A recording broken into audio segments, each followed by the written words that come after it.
uang yang kita cari di masa muda, numpuk di masa tua, akhirnya uang itu dihabiskan untuk kesehatan seluruhnya. Tapi sekarang kan pola duduk kita nggak terkontrol. Duduk asal, tidur asal, jalan asal. Dan pola gerak ini betul-betul memang harus diperhatikan. Supaya apa?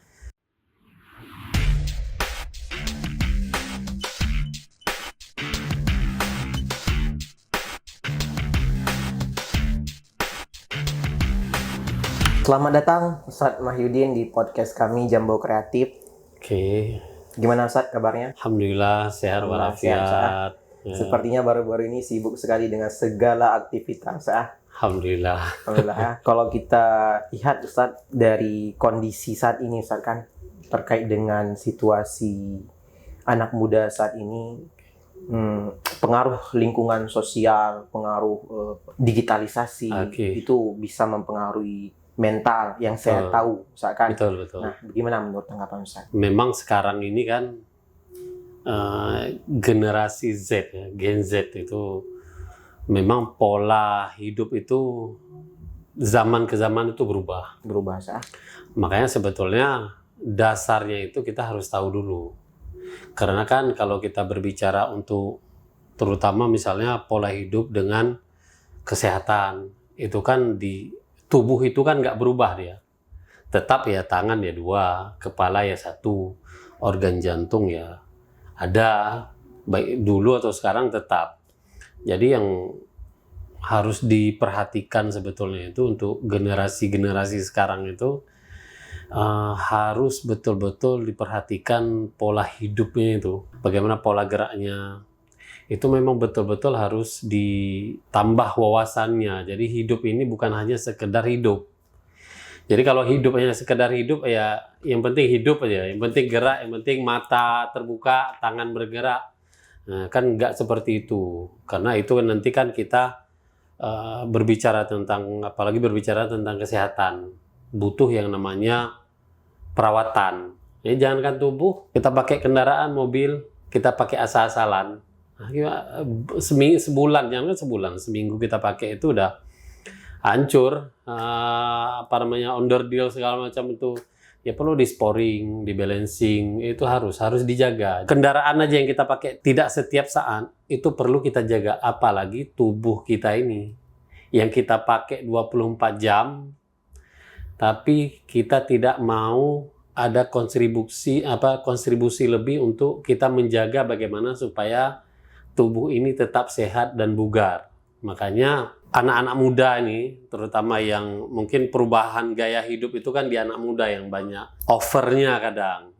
Itu yang tentang kesehatan ini, pola hidup ini, dan pola gerak ini betul-betul memang harus diperhatikan. Supaya apa? Karena sekarang, yang kita buat sekarang ini bukan sekarang dampaknya nanti. Itu dampaknya nanti 10 tahun, 20 tahun kemudian. Baru terasa. Nanti umur 40 tahun, kok udah sakit pinggang ya. Nah, umur 50 tahun, kok jalan 100 meter, kok udah capek ya. Nah, itu kan manifestasi dari masa mudanya itu yang bermasalah. Nah, sehingga yang harus diperhatikan anak muda ini, betul pola hidupnya, betul pola geraknya, betul pola makan, dan juga pola istirahat yang betul, itu insya Allah dapat menjaga stamina di tubuh dan juga dapat menjaga kesehatan yang prima. Jadi nantinya di umur 60 tahun, 70 tahun itu masih bisa diandalkan tubuh ini, tidak hanya sebatas masjid rumah. Yang kegiatan yang tidak mampu. Kenapa? Karena dari awal kita sudah merusak, dari masa muda itu kita sudah rusak. Makanya dari ini kita belajar untuk menjaga tubuh dari sedini mungkin, supaya nanti di akhir, di masa tua kita itu, insya Allah kalau ada umur panjang, kita pun masih sehat walafiat, seperti itu. Dari analisis survei Ustaz sendiri terkait dengan pola hidup anak muda saat ini, Ustaz, apa yang paling menonjol yang Ustaz lihat sendiri dari pola hidup anak muda ini, kebiasaan anak muda saat ini yang paling sangat menonjol terkait dengan pola hidup sehat? Oke, kalau untuk saat ini pola yang sangat penting itu adalah pola gerak terutama. Pola gerak, karena kan sekarang ini anak muda tanda kutip itu kan lebih banyak pola duduknya. Karena kan di Aceh ini 1000 warung kopi. Nah ini yang perlu diperhatikan sebetulnya. Begitu kita duduk itu ada metode, memang ada cara-cara untuk menjaga tubuh ini supaya tetap sehat. Artian apa? Begitu kita duduk ini, posisi duduk itu seperti apa? Nanti pengaruhnya itu ke tulang juga nanti.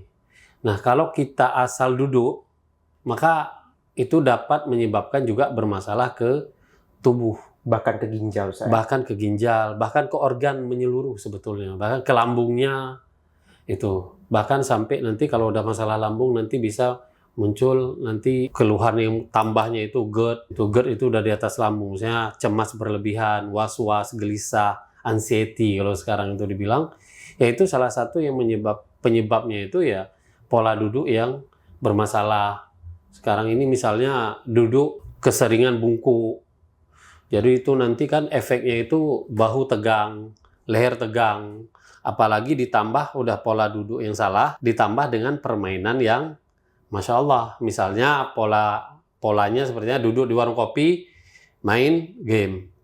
Jadi sudah posisi tubuh ini tidak fitrahnya, tegang bahunya itu, ditambah dengan ketegangan leher dan juga saraf itu, fokus mata juga itu, nanti berpengaruh kepada psikologisnya. Maka kita tidak jarang dapatin anak muda sekarang itu, kalau dulu itu jarang di warung kopi itu lagi ini mengeluarkan kata-kata kotor.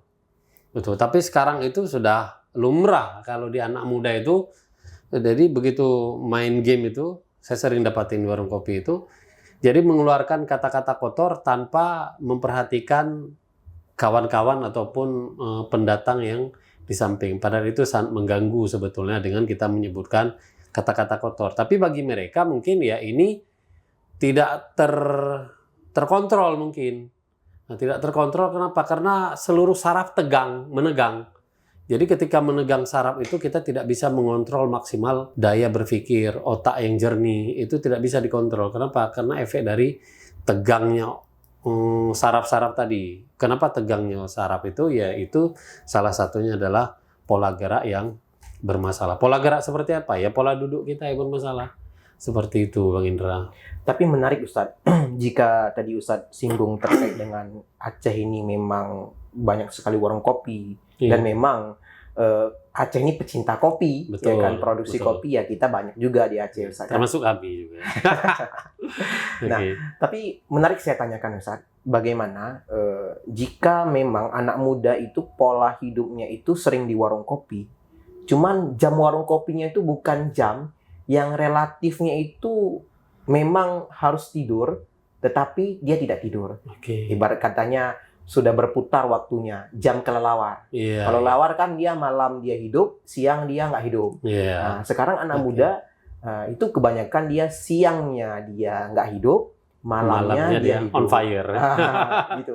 Iya. Itu apakah mempengaruhi kesehatan mental? Iya. Jadi kalau kita ambil pola yang saat ini, memang Al-Quran itu sudah memberitahu jauh-jauh hari tentang keseimbangan pola hidup sebetulnya. Jadi malam itu untuk istirahat, siang itu untuk berkreativitas, ya. Jadi dan ternyata dari situ itu ada efeknya sebetulnya. Nanti efeknya itu salah satunya ya ke pengaruh ke organ itu udah pasti. Entah itu ke ginjalnya, entah itu ke pankreasnya, Tapi yang paling kena liver, Ustaz. livernya, Liver, ya. itu luar biasa itu. Luar biasa. Lambungnya itu karena kan kita yang paling mendasar itu ginjal, lambung, liver. Iya.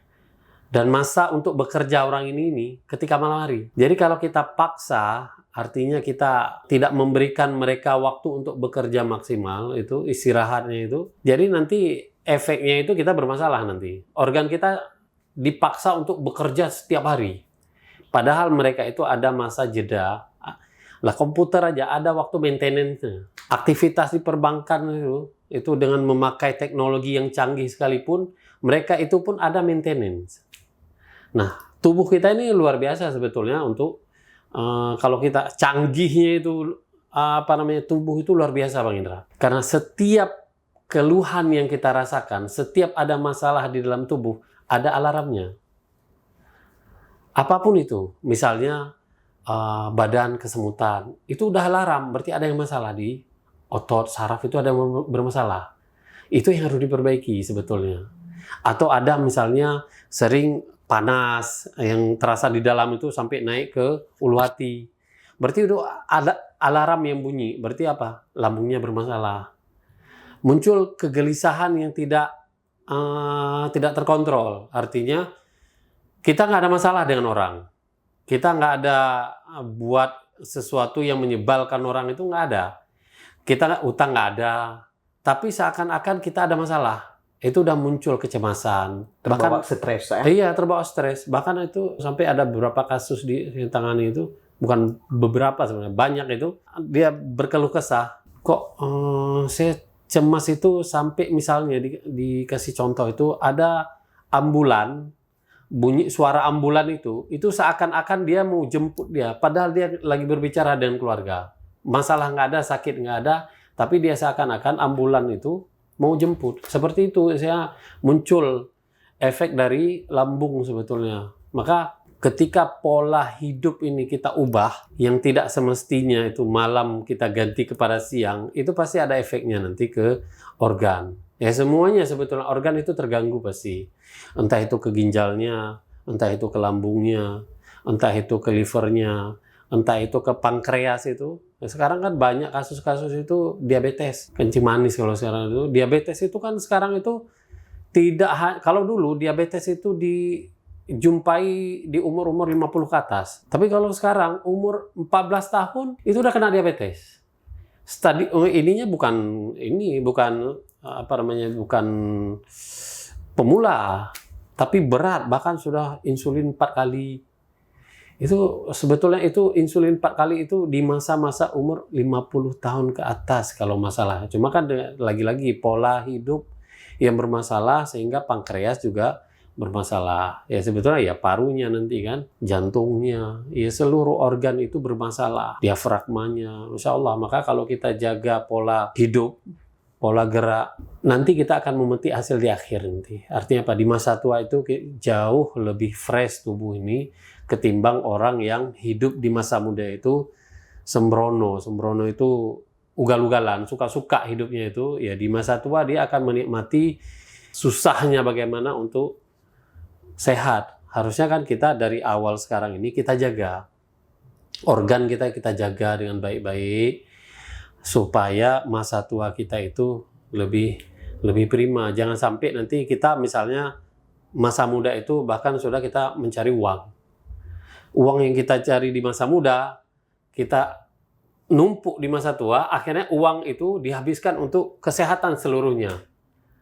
Itu kan investasi yang sia-sia sebetulnya kan. Ya, betul-betul. Sebetulnya masa muda kita cari maksimal, tapi tanpa mengabaikan juga faktor kesehatan. Jadi usaha tetap berlanjut, cari nafkah tetap maksimal, tapi kesehatan juga jangan diabaikan. Supaya apa? Supaya kesehatan kita bagus, keuangan juga bagus, karir kita bagus, keluarga juga bagus. Di masa tua kita akan memetik semua. Keluarga bahagia, uang juga alhamdulillah, kesehatan juga tidak terlalu bermasalah. Itu yang kita harapkan di masa tua nanti, Bang Indra. Oke, baik Ustaz.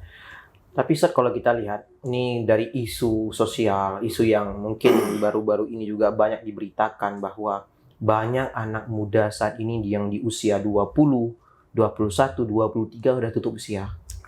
Nah, ini apakah isu ini bisa jadi motivasi untuk anak muda lain bahwa perlu sekali di masa muda itu untuk menjaga pola hidup sehat? Itu bagaimana tanggapan Ustaz? Oke. Ini kita bahas isunya, memang Ustaz, ya? isu, Isunya. tapi memang umur itu Nggak ada yang tahu. Nggak ada yang Nggak tahu. ada yang tahu. Itu. Tapi kan kita bisa menganalisa, ada sedikit ilmu yang diberikan oleh Allah ini, dititipkan kepada kita untuk menganalisa bagaimana proses terjadi tubuh itu supaya lebih sehat. Itu. Memang umur kita emang patokannya Allah. Begitu Allah, ini umur kamu segini, umur kamu segini. Tapi kan kita bisa membuat tubuh ini maksimal betul-betul sehat. Dalam artian walaupun kita meninggal di masa muda, masa tua, tapi begitu isinya dicek kesehatannya, memang bagus, nggak ada keluhan. Makanya kan kadang ada kita jumpai, kemarin saya lihat orangnya sehat walafiat, masih masih ngobrol, jalan masih sanggup, kuat, keluhan nggak ada, tapi meninggal. Itu kan lain cerita. Tapi jangan sampai nanti di masa muda kita sudah sering berkunjung ke rumah sakit. Di masa muda kita sudah banyak menembus resep dokter. Nah kan ini yang kita tidak harapkan di masa-masa yang masih produktif sebetulnya. Nah sebetulnya ya di masa muda inilah kita menjaga bagaimana supaya kita betul-betul itu mampu untuk menjaga kesehatan sebetulnya. Karena kalau di masa muda kita abai kesehatan, ya seperti saya bilang tadi, kita akan di masa tua itu kita terasa susah. Bahkan ada kasus sebetulnya sampai ketika masa tuanya itu sakit, sampai keluarganya pun bermasalah. Ada kasus stroke itu, bahkan kasus stroke ini padahal belum tua-tua amat padahal. Umurnya itu baru 45 tahun mungkin atau 40 tahunan itu. Tapi keluarganya sudah bermasalah. Dalam artian bermasalah apa? Jadi keluarga, terutama istri ya, ini yang musibah ini suaminya. Jadi sampai suaminya itu dipasak. Kalau suami kan menceraikan istri, tapi kalau istri kan pasak namanya itu. Jadi sampai istrinya itu memasak suami. Kenapa? Karena alasannya tidak mau mengurusi suami yang stroke. Karena kan kalau stroke ini kita tidak bisa berusaha sendiri. Kalau dengan keluhan lambung, itu oke lah, masih bisa kita aktivitas sendiri. Tapi kalau stroke ini, jadi apa-apa itu semua dibantu oleh orang. Mau mandi, mau makan, mau masak, mau jalan sekalipun, kita harus ada pemandunya. Maka kalau kita, nauzubillah ini, kalau sekarang ini, karena stroke ini, dulu itu stroke ini penyakit tua. Iya. Kalau sekarang stroke ini penyakit muda udah kena. Bahkan itu umur 45 tahun. Bahkan sekarang ini ada umur masih 20 tahun udah kena stroke. Awalnya gejala kolesterol dulu, sakit kepala, bahu berat, leher tegang. Nah, itu kan sebetulnya alarm tubuh itu. Iya. Cuma kita abai, notif. Iya, ada notifnya.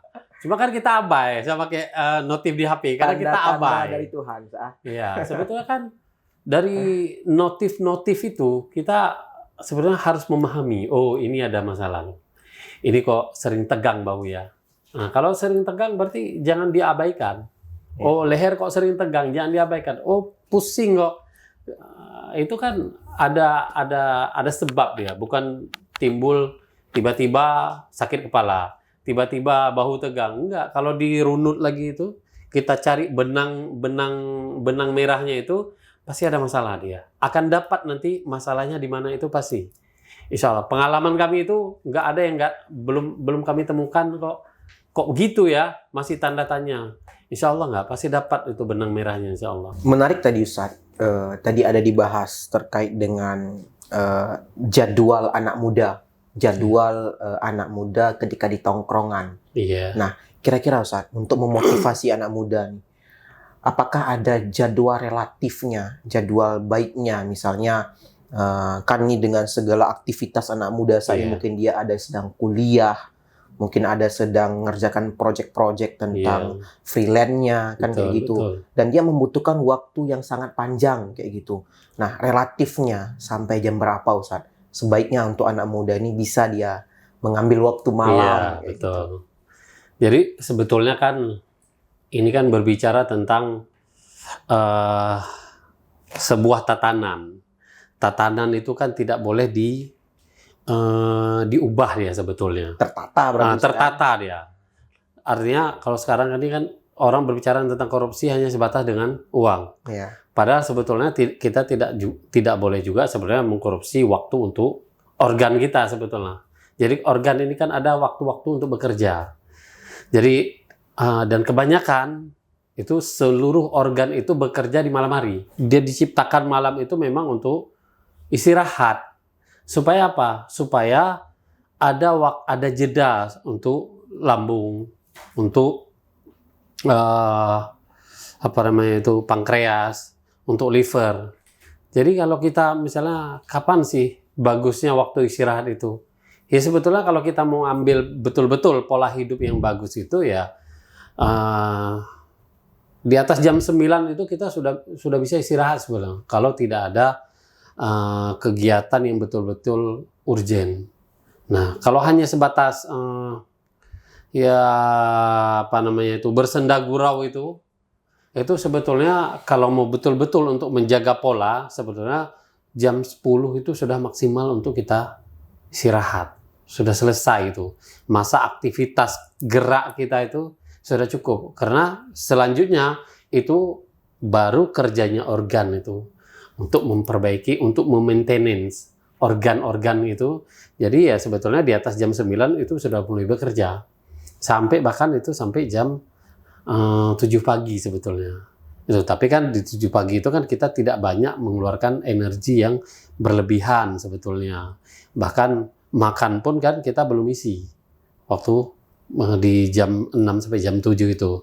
Makanya kalau kita maksimalkan sebetulnya, kalau betul-betul kita mau menjaga organ ini supaya tetap sehat, ya harus betul kita jaga pola tidur yang cukup.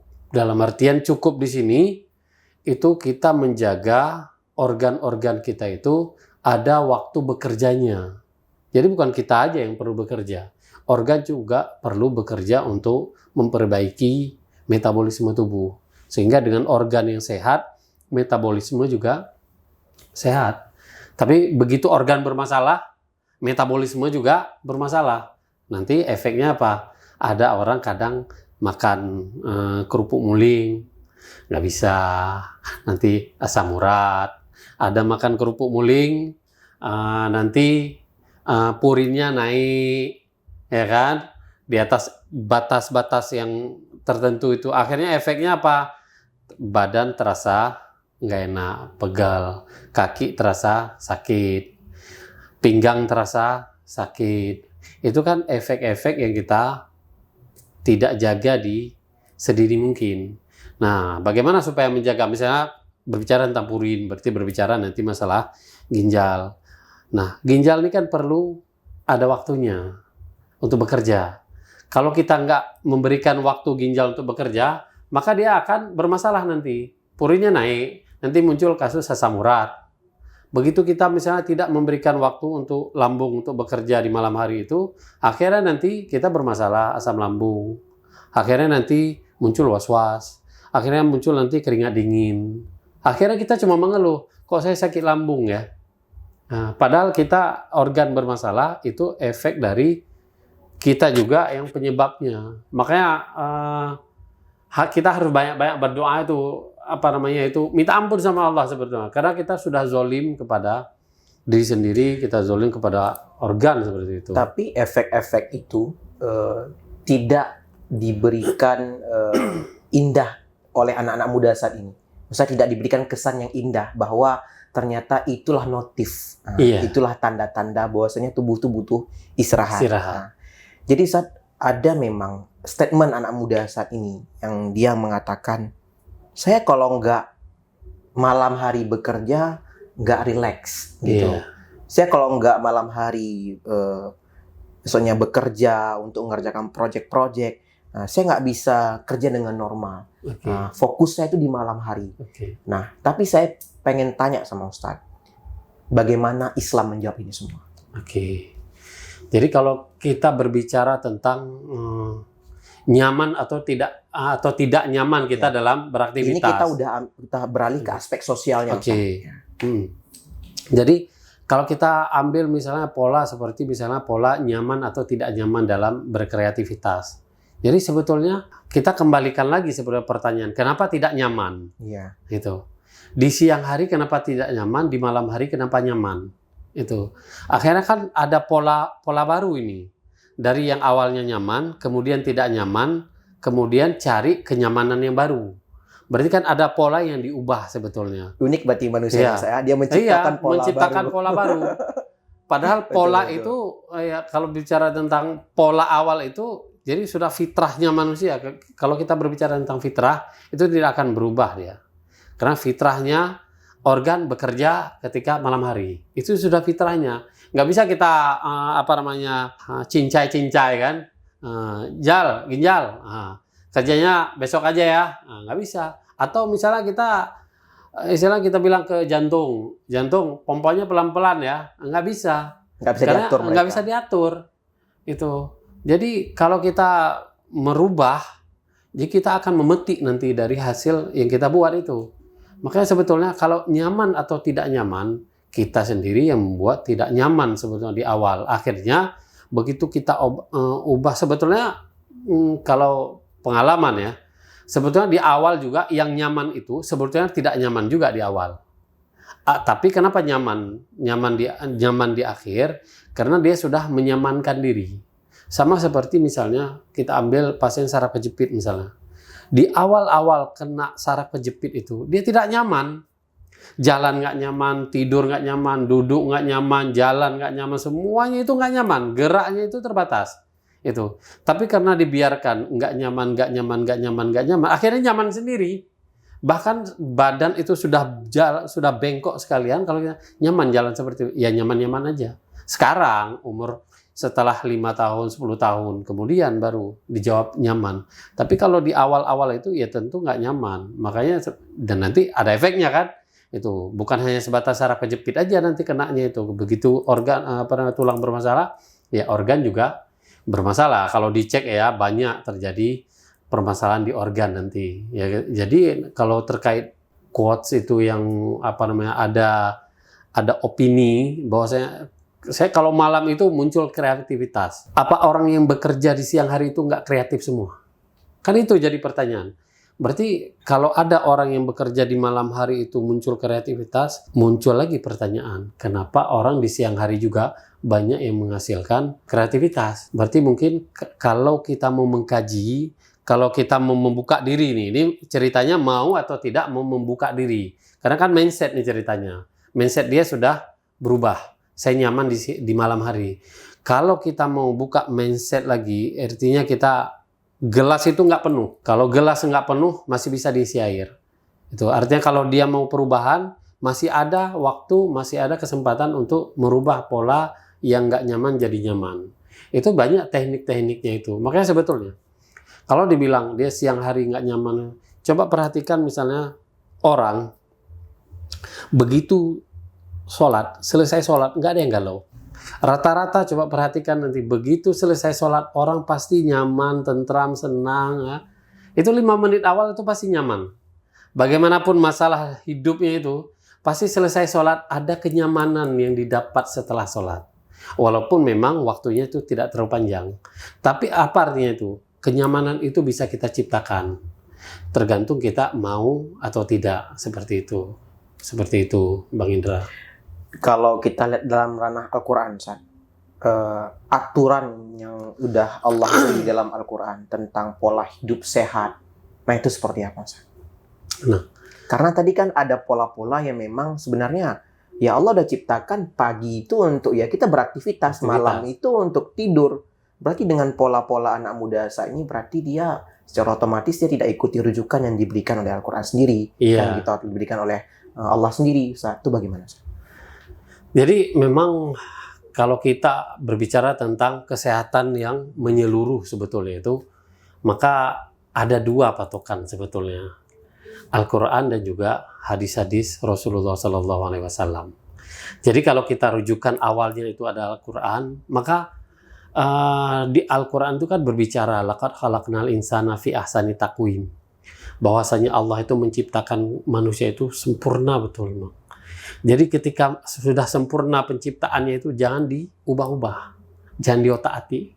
Karena kalau Allah sudah berbicara sempurna, maka sempurna betul. Itu. Maka tinggal kita menggali bagaimana supaya kita memaksimalkan kesehatan ini dalam kita berbicara misalnya kesehatan. Kalau berbicara lagi tentang kesehatan menurut Islam misalnya.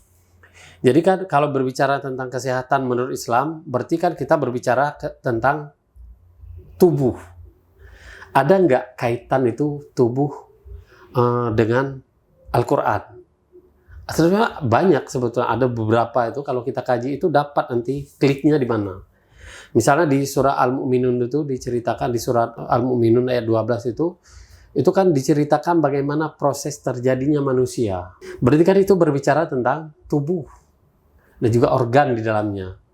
Jadi di surah Al-Mu'minun ayat 12 itu kan diceritakan proses terjadinya kita ini. Summa khalaqna nutfata 'alaqatan fa khalaqnal 'alaqata mudghatan fa khalaqnal mudghata izoman fa kasawnal izoma lahman. Nah, ini kan luar biasa. Sebetulnya ayat ini orang sering baca. Ya. Sangat sering baca itu, tapi kan kita kurang mentadabbur, kurang mengkaji ada apa di balik ayat Ya. ini, apa yang bisa kita ambil inspirasi. Ya, betul. Karena kan Al-Quran itu kan bukan hanya sebatas cerita, bukan hanya sebatas dongeng belaka. Makanya kan banyak ayat-ayat itu afala ta'qilun, afala tatadabbarun. Bahkan ayat yang pertama kali pun Iqra.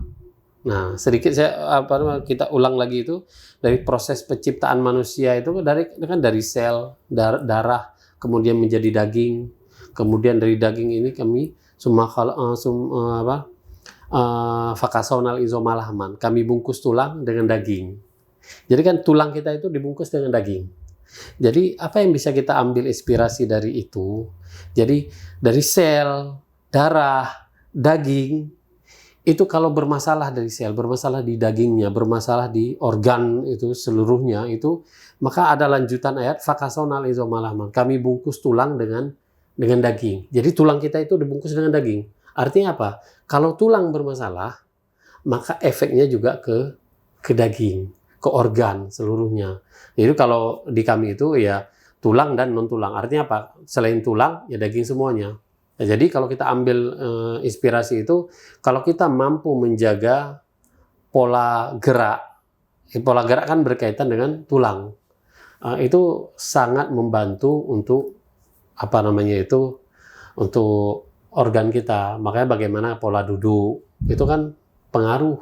Tapi sekarang kan pola duduk kita nggak terkontrol. Duduk asal, tidur asal, jalan asal, semuanya ngasal. Akhirnya efeknya juga ke organ yang bermasalah seperti itu, Bang Indra. Berarti kalau udah kita kutip dari referensi Al-Quran yang mengatakan bahwa Tuhan ini memang menciptakan tubuh manusia ini, berarti ada setelannya. Ada, betul. Ada setelannya. Ketika diciptakan tangan ini kapan dia beraktivitas, Betul. kapan dia harus berfungsi. Iya. Ketika diciptakan jantung ini kapan harus berfungsi. Betul. Yang gitu, kapan harus jeda. Iya. Liver juga seperti, berarti udah ada setelnya. Iya. Spesifikasinya. Iya, spesifikasi ada dia.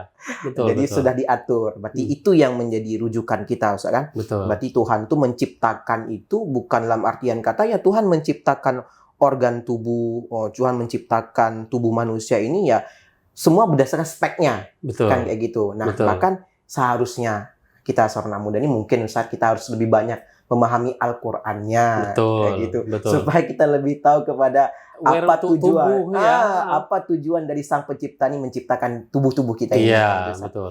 Tapi ada isu baru-baru ini, Ustaz, kan bukan baru-baru ini sih, mungkin sering muncul terkait dengan kecemasan. Nah, Cemas. overthinking. Oke. Overthinking. Nah, Iya. ini isu yang sangat familiar sekali di Iya. kalangan anak muda Iya, sekarang iya. terkait dengan overthinking ini.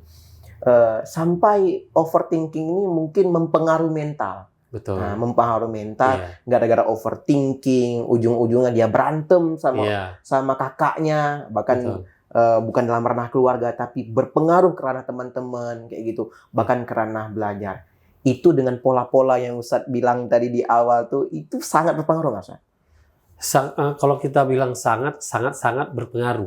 Waduh. Sangat berpengaruh. Jadi coba perhatikan orang yang ada masalah seperti tadi itu, ya dia cemas, was-was, overthinking itu. Kalau kita lihat kepribadiannya itu kan bermasalah itu. Coba kita runut lagi ke belakang. Pola hidupnya itu bermasalah nggak? Iya. Itu pasti bermasalah. Kebanyakan pasti bermasalah.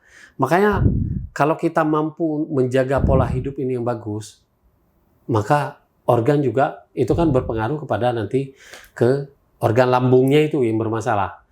Makanya kalau orang sudah was-was, sudah overthinking, sudah pikirannya itu sudah bahkan bisa muncul halusinasi itu. Nah, dengan teman nggak nyaman, dengan orang nggak nyaman segala macam itu kan berbicara tentang kepribadian. Itu nanti akan terbentuk kepribadian yang bermasalah juga. Itu kenapa pribadi yang bermasalah? Karena organ juga bermasalah. Misalnya kita ambil contoh misalnya, ketika ada keluhan di lambung misalnya, itu, jadi konsentrasi menurun, kemudian tingkat cemas berlebih, itu, bahkan was-was, bahkan apalagi ditambah dengan gaya hidup yang tidak sesuai tuntunan itu, dari malam dibuat siang, siang dibuat malam, itu kan sudah menyalahi sebetulnya. Menyalahi dalam artian pola hidup yang salah itu, dia efeknya itu ya ke organ nantinya. Sehingga pikiran itu nggak sehat, kurang sehat, bahkan mungkin kalau kita bilang nggak sehat, nanti kan orang kadang ada macam-macam ini ya konotasinya itu kan. Tapi kalau kurang sehat ya nanti akan muncul nanti, oh kok gini ya. Kalau kita sadar di awal, alhamdulillah. Cuma kalau nggak sadar, itu nanti pengaruh dari organ itu juga nanti bisa ke halusinasi. Bahkan nanti bisa, bisa muncul sifat nanti gila itu. Itu kan gila itu kan awalnya dia bicara sendiri, ngomong sendiri, halusinasi tingkat itu. Ya, makanya orang lambung akut itu hampir kalau sudah tingkat parahnya itu bisa hampir setara dengan orang gila, karena halusinasi itu udah nggak bisa dikontrol lagi. Berarti bisa dikatakan Ustaz, faktor mempengaruhi overthinking itu karena memang tubuh kita sedang tidak baik-baik saja. Iya. Mulai daripada lambung, ya kan? Karena sekarang anak muda ini mungkin kita bukan anak muda aja Ustaz, mungkin kita semua. Iya, gitu. Semuanya. Baik itu anak muda maupun yang udah tua-tua, mungkin kalau misalnya udah kena GERD-nya, nah itu udah overthinking. Semua salah. Masya Allah. Udah ingat mati. Iya. Nah, kayaknya kalau misalnya cara membuat orang insaf tuh kena GERD aja lah gitu. Biar bisa overthinking kayak gitu.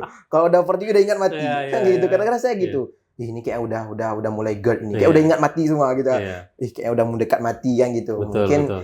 Ya overthinking itu mungkin dipengaruhi oleh itu tadi saya karena pola hidup tadi dan sebabnya juga karena tubuh dalam keadaan tidak sehat juga. Misalkan dengan pengaruh sosial saat ini Ustaz, gadget Ustaz, apakah tidak mempengaruhi overthinking tadi Ustaz? Dengan pola hidup, cara hidup sekarang ini dengan gadget tuh gimana-mana. Nah, bangun pagi pun langsung lihat gadget. Bahkan hari ini kita kalau bangun pagi nggak ngelihat jam tuh bukan di jam lagi, jam dinding.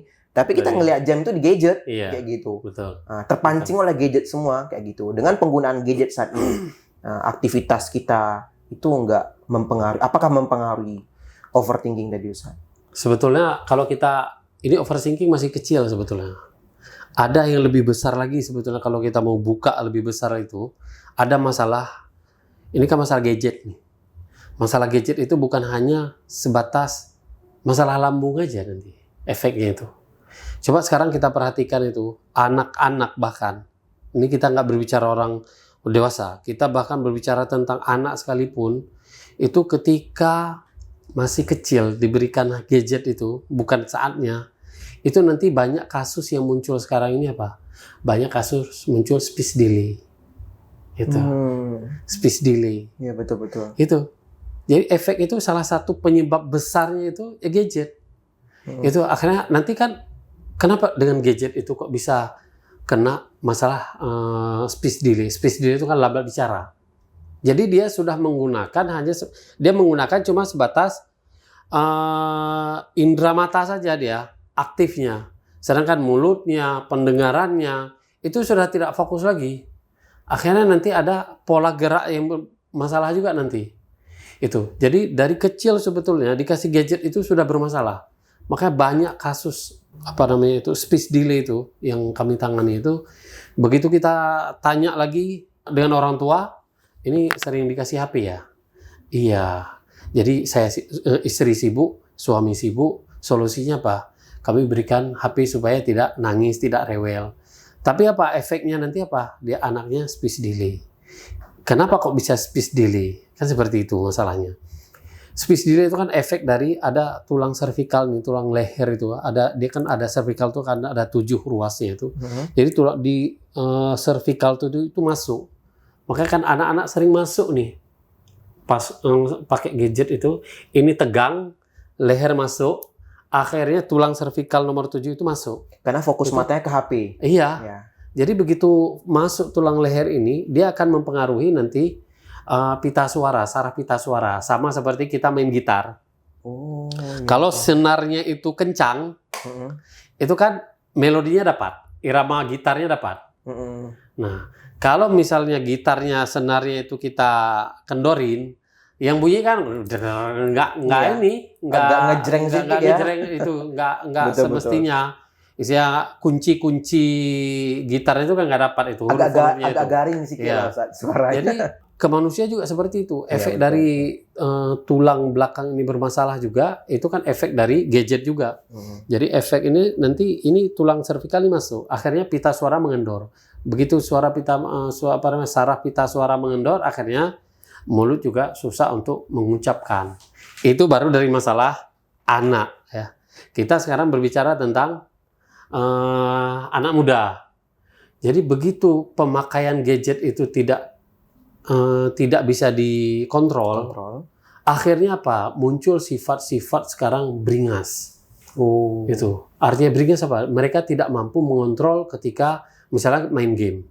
Begitu dia kalah, dia akan membabi buta. Wah, mengeluarkan kata-kata kotor. Kenapa? Kontrol emosi. Kontrol emosi itu sudah, makanya banyak sekarang kasus-kasus itu orang yang keseringan pakai HP, keseringan pakai gadget yang berlebihan, itu tingkat emosionalnya itu tidak bisa dikontrol lagi udah kadang. Bahkan dia bisa merusak diri sendiri saya. Kayak dia ngelempar HP-nya atau memukuli dirinya sendiri. Nah, itu faktor mental itu juga itu. Mental. Makanya kan banyak begitu main gadget, itu apalagi main game. Begitu kalah HP-nya dibanting. Begitu selesai dibanting, baru saraf-saraf sudah mengendor, nggak tegang lagi, baru sadar. Ya, kok dibuang HP? Baru sadar di akhir, penyesalan di akhir. Tapi kan sebetulnya menyesal di akhir, apalah guna? Gadget sudah hancur, HP sudah hancur. Mungkin kalau hanya sebatas gadget yang hancur atau HP yang hancur. Tapi kalau dia sempat mukul orang bermasalah, ini nanti bermasalah nih dengan hukum kan, dengan ranah hukum lagi. Makanya begitu gadget ini kita tidak mampu untuk mengontrol, maka efeknya juga ke kita. Artinya apa? Saraf-saraf ikut menegang, otot menegang, bahu. Makanya orang yang keseringan pakai gadget, coba kita perhatikan. Keseringan dia tidak sebatasnya, tidak sewajarnya, maka biasanya itu bahu tegang, leher tegang. Kalau bahu tegang, leher tegang, itu saraf yang mengarah ke kepala itu pasti tegang. Akhirnya apa? Oksigen darah itu tidak mampu mengalir maksimal ke otak. Akhirnya salah satunya apa? Sering menguap, ngantuan. Pagi diajak untuk kreatif, untuk bergerak, udah ngantuk,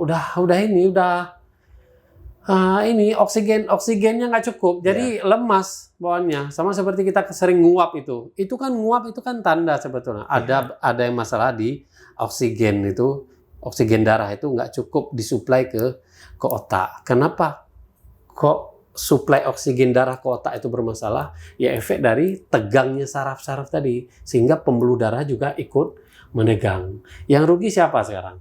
Kan kita juga sendiri yang betul. Itu ada juga yang banting HP. Yang rugi siapa? Kan bukan orang. Yang rugi kita sendiri. Kita yang membuat masalah, kita juga nanti di akhir itu yang berarti pandai-pandai ngontrol diri. Pandai-pandai ngontrol diri. Memang penggunaan smartphone itu memang sewajarnya saja. Betul. Memang dalam Islam juga mengatakan jangan berlebihan. Yang berlebihan itu memang tidak baik. Kan itu, Ustaz. Tapi dari tadi saya menarik, Ustaz.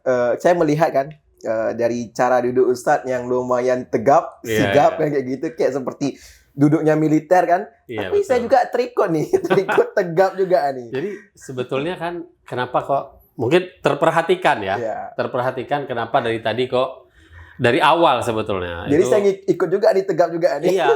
Jadi kan dari awal kita ngobrol dari tadi ini, posisi badan saya ini kan nggak pernah, misalnya posisi, maaf ini saya praktek, nggak pernah posisi bersandar atau gini. Ya. Nah, ataupun kan kalau kita ngomong ini kan asik-asik aja Asik, sebetulnya, betul. nggak ada yang menyalahi sebetulnya. Tapi kenapa kok saya nggak pernah buat dari tadi gini ngobrol santai? Kan ngobrol ini kan obrolan santai. Ya. Tapi kenapa kok badan saya kok kayak tegak gini terus kan? Ya itu kita kan dari Tapi berusaha untuk relax juga Ustaz ya. iya, itu kan sebetulnya badan saya ini rileks sebetulnya. Oh, Jadi posisi tegak saya ini adalah bukan berarti saya bukan tegang, bukan. Oke. Sebenarnya posisi tegak badan ini, makanya kan kita berbicara tentang pola gerak salah satu Ya. tadi itu, yaitu ini saya untuk menjaga supaya organ saya tidak bermasalah. Itu memang tulang belakang ini kan diciptakan dia tegak dia. Itu. Jadi begitu kita tegakkan tulang belakang ini, kita posisi badan kita dulu tegak, akhirnya kan efek ke lambung nggak menekan. Paru, kalau kita duduk, ini saya kasih contoh misalnya kita duduk gini misalkan. Ini kan rongga dada saya kan menyempit nih. Kalau menyempit rongga dada, Nggak nyesek saya. iya, akhirnya kan paru tidak bisa maksimal bekerja dia. Jantung juga bermasalah. Nanti ini kan ada diafragma di sini, di torak 7 ini. Apa namanya itu bermasalah juga nanti, maka timbul masalah was-was yang kita bicara dari tadi itu, GERD itu, cemas berlebihan, itu diafragma menekan torak 7 ini. Makanya kan dari tadi kami duduk itu kan seperti ini. Nah, dengan tegaknya seperti ini itu torak 7 juga tidak menekan sebetulnya. Makanya perlu diperhatikan kawan-kawan sebetulnya. Coba kita perhatikan lagi bagaimana pola hidup kita itu. Entah pola geraknya, pola jalannya, pola duduknya. Itu kan kalau kita menjaga semaksimal mungkin, ya kita juga nanti akan memetik semaksimal mungkin juga tentang sehat kita. Maka dari tadi kan saya tegak terus ini. Tapi kalau kita tegak ini posisi paru saya ini, rongga dada itu maksimal terbuka. Akhirnya apa? Paru juga maksimal bekerja, jantung tidak menekan, jantung juga memompa itu, ritme jantung itu, detak jantung itu juga maksimal. Nah, lambung juga seperti itu. Makanya kan coba lihat kasus orang naik mobil karena mual. Itu bukan karena sering mual itu memang lambungnya bermasalah. Karena kan begitu duduk di mobil kan dia sering bungkuk ini.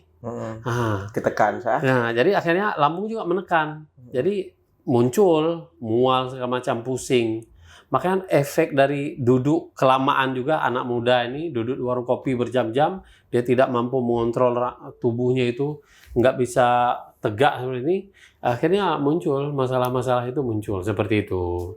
Ini pola duduk tadi kan seperti itu sebetulnya. Tapi untuk merileksnya ini kita untuk merelaksasikan saraf-sarafnya, mungkin ada orang yang capek bekerja satu harian, kan mungkin kadang-kadang yang terbawa sendiri karena udah kesandar di meja kerja kan kayak gitu. Betul. Nah, untuk merilekskan, adakah metode dari Ustadz untuk merelaksasikan saraf-saraf yang mungkin ada di tubuh kita supaya keadaan itu bisa kembali seperti normal lagi? Oke. Nah, sebetulnya ini kita berbicara tentang Islam dulu nih, karena kan ya kita kan orang Muslim ya. Jadi ketika berbicara ada nggak metode dalam Islam itu bagaimana supaya saraf itu bisa rileks? Sebenarnya ada metode sebetulnya, bahkan sebetulnya dari wudhu saja itu, kita berwudhu itu sudah dapat merelaksasi saraf. Bahkan ada, saya lupa itu, ada profesor di luar negeri itu, orang kafir itu, dia meneliti manfaat wudhu untuk saraf. Gara-gara penelitian itu dia masuk Islam. Jadi sebetulnya minimalnya, makanya orang yang sedang marah, apa Nabi anjurkan? Wudhu. Wudhu memang solusinya. Begitu kita ambil wudhu itu, kita wudhu itu, memang saraf-saraf itu rileks semuanya. Itu baru berbicara tentang wudhu, belum lagi berbicara tentang sholat. Berbicara tentang sholat, maka berbicara tentang saraf, berbicara tentang tulang belakang, berbicara tentang organ. Lagi-lagi, sholat itu kan pola gerak. Itu kan pola gerak tulang semuanya. Lagi-lagi tentang pola gerak sebetulnya. Betul nggak pola gerak kita, pola duduk kita, pola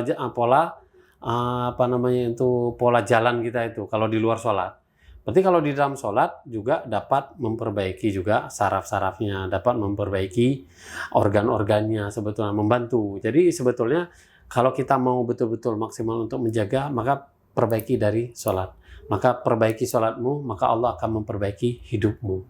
Hidup kita ya apa? Ya tubuh kita diperbaiki, ya semuanya, keluarga kita semuanya banyak itu. Tapi kalau kita mau mengecilkan lagi misalnya untuk tubuh, ya perbaiki sholat, maka sehat pun kita akan dapat. Cuma kan masalahnya ini masalahnya anak muda lagi-lagi sebetulnya sholat, asal sholat, berdiri, asal berdiri kan.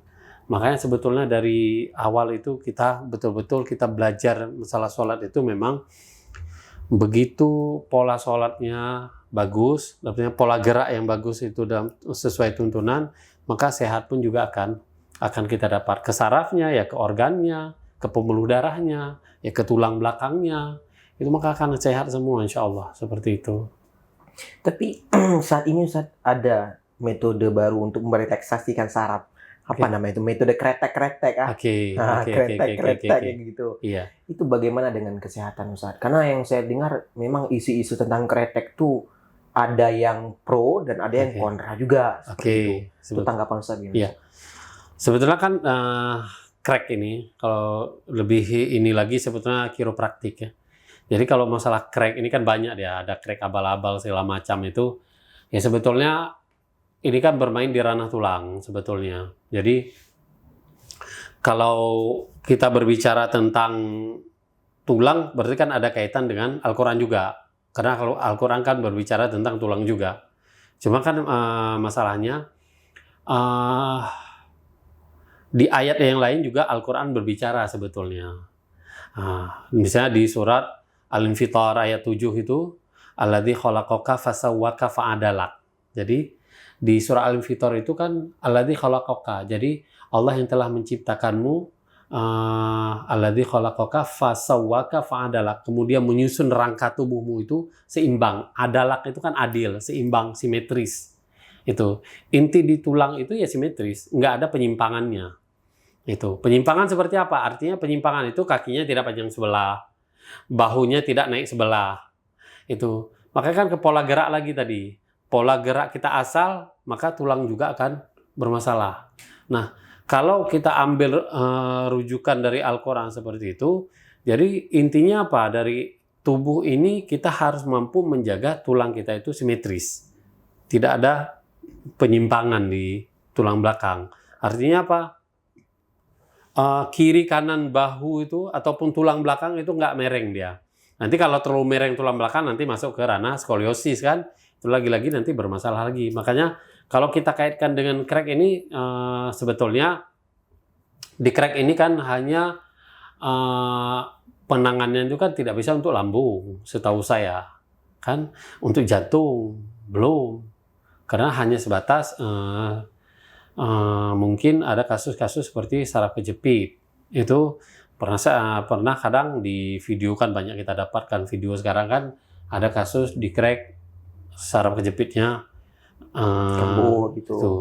Tapi kan ada juga begitu di crack tambah masalah. Itu memang kesembuhan dari Allah. Tapi kalau kita lihat di video-video itu kan, ketika di crack, kayaknya lega. Rasanya itu lega kan. Nah, kalau memang kita apalagi kami sesama terapis ini kan ada misalnya ada saling menghargai itu semodalitas. Jadi kalau di kami itu kan tidak menggunakan crack. Karena kalau dari kami, pemahaman kami itu kalau di crack itu kan dimainkan dua sisi dia. Begitu diputar ke kiri, kemudian diputar ke kanan lagi. Padahal berlawanan itu. Jadi kan ada dua sisi yang dimainkan. Tapi kalau di kami, kalau metode kami ini kan metode PAZ. Metode pas al-kasau itu semodalitas dengan crack tapi tidak bermain di dua arah. Artinya apa? Kita melihat penyimpangan itu berdasarkan inspirasi dari Al-Quran itu, kemudian dari surah Al-Infitar ayat 7 itu berarti bagaimana kita menyeimbangkan tubuh yang ada penyimpangan. Misalnya tubuh ini menyimpangnya ke arah mana sih. Makanya kan kalau ada kaitan sekarang, ada bahasa-bahasa jangan kasih kendor, itu sebetulnya betul. Kalau kita kaji lagi dengan metode PAZ ini kan ada sisi kendor, ada sisi kencang. Makanya kalau orang ada kena saraf kejepit, kita ambil satu kasus misalnya, itu kan ada satu sisi entah bagian kiri entah bagian kanan itu tegang, tapi di satu sisi kendor. Makanya yang yang kendor kita kencangkan supaya yang kencang ini tidak terlalu tegang lagi, jadi seimbang, adil nanti. Jadi nanti misalnya kita ambil kasus stroke misalnya. Kasus stroke kan ada dua kasus stroke. Kalau bukan kencang, tangannya tegang, kakinya tegang itu. Satu lagi normal, tapi satu lagi cekang dia, tegang. Atau kita ambil kasus stroke yang lain lagi, satu lagi tangannya biasa, tapi satu lagi tangan dan kaki juga lemah, layu. Berarti kan ada dua sisi nih. Yang satu sisi kendor, terlalu kendor, yang satu lagi normal. Itu mempengaruhi pembuluh darah nggak, Ustaz? Pembuluh darah udah pasti. Udah pasti ya? Sudah pasti berpengaruh. Makanya kalau stroke itu kan ada penyumbatan. Oh. Itu, ada penyumbatan itu. Kenapa ada terjadi penyumbatan? Makanya kalau kami itu, selalu saya omongin ke pasien itu, saya belum pernah menemukan pasien datang ke tempat kita itu dengan banyak keluhan atau dengan satu keluhan, tapi tulang belakangnya itu tidak ada penyimpangan. Dan kami belum dapat itu sebetulnya. Itu. Makanya sering kami dapatkan itu, begitu ada keluhan, ya begitu kita cek tulang belakang pasti bermasalah. Jadi entah kakinya panjang sebelah, entah bahunya naik sebelah, entah tulang belakang itu bergeser, entah tulang belakang itu terjadi dua kurva, sudah berbentuk S, huruf S, itu berarti udah skoliosis kalau seperti itu. Itu kami selalu mendapatkan bahwasanya ada tulang belakang yang bermasalah ketika ada keluhan. Artinya apa? Keluhan itu datang, penyebabnya adalah tulang belakang yang bermasalah. Makanya kalau kita ambil hikmah dari anjuran Nabi itu apa? Salah satu yang dianjurkan kan berenang. Itu kan sangat bagus untuk stretching tubuh, untuk pola gerak tubuh itu bagus sekali. Berkuda, memanah. Itu sebetulnya makanya kan dua sisi dia bermain, kiri kanan. Itu tidak hanya sebatas kanan saja atau kiri saja yang bermain ya. Tapi lagi-lagi kalau untuk mengomentari crack, maksudnya betul atau salah, itu kalau saya bilang misalnya nanti salah, kasus yang terjadi di masyarakat banyak juga yang bermasalah. Tapi ketika saya bilang betul, banyak juga kasus nanti yang ada progresnya. Tapi kalau kami lebih ke ke metode PAZ ini, jadi memang betul-betul kita memahami bagaimana penyimpangan di rangka itu. Dia menyimpang ke kiri atau menyimpang ke kanan.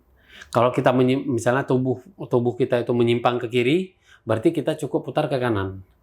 Atau misalnya dia menyimpang ke kanan, berarti kita cukup untuk memutar ke kiri saja. Karena kan intinya apa? Simetris kembali. Alladzi khalaqaka fasawwaka fa'adala. Adil itu kan seimbang antara kiri kanan. Jadi kalau badan sudah miring, kita tidak perlu memutar dua sisi. Cukup kita putar searah, maka dia akan presisi lagi. Begitu presisi, sudah seimbang, sudah selesai. Berarti posisi saraf tuh nggak seimbang nih, Ustaz?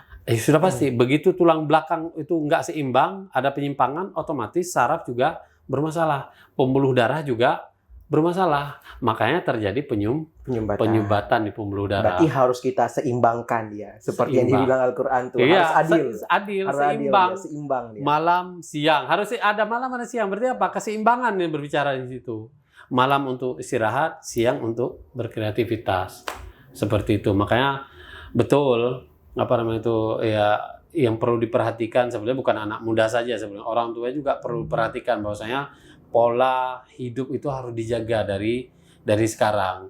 Jadi kalau siang itu maksimalkan untuk kreativitas. Kalau malam itu istirahatkan tubuh kita itu biar organ juga bisa bekerja untuk maintaining. Kalau sayang loh, Allah sudah kasih organ yang sehat, kita merusak, zolim kita. Seperti itu. Oke, makasih Ustadz. Udah 1 jam lamanya kita sudah berdiskusi. Tapi menarik Ustadz kalau misalnya kita bahas lebih lanjut terkait dengan dunia kesehatan ini, dengan pola-pola kesehatan saat ini. Tapi tadi begitu hebatnya Ustadz mengatakan tentang pola-pola hidup sehat, tips hidup sehat itu. Saya lihat Ustadz ada klinik saya terkait dengan klinik terapi. Iya, betul. Terapi jantung, stroke, Iya, saraf kejepit. saraf Saya. kejepit, iya. Itu di Ingin Jaya, desa Iya. Ingin Jaya. Rumah Insan Sehat. Insan Ya, sehat. Rumah Insan sehat, teman-teman. Jadi sahabat Jambo Kreatif, bagi teman-teman, bagi sahabat Jambo, pecinta podcast Jambo Kreatif yang ingin mungkin terapi jantung, mungkin terapi saraf kejepit, Iya, Ustaz ya, saraf kejepit mungkin juga. bisa berkunjung ke rumah Rumah Insan Insan Sehat Iya. yang ada di desa Ingin Jaya, Kecamatan Ingin Jaya, Desa Kabupaten Desa Menasahkrung. Menasahkrung, Di map ada ya? Kabupaten Aceh Besar. Di map ada ya. Di Tinggal map ada ketik Rumah Insan Sehat. Mungkin langsung di muncul follow ya. Instagramnya nanti Rumah Insan Sehat.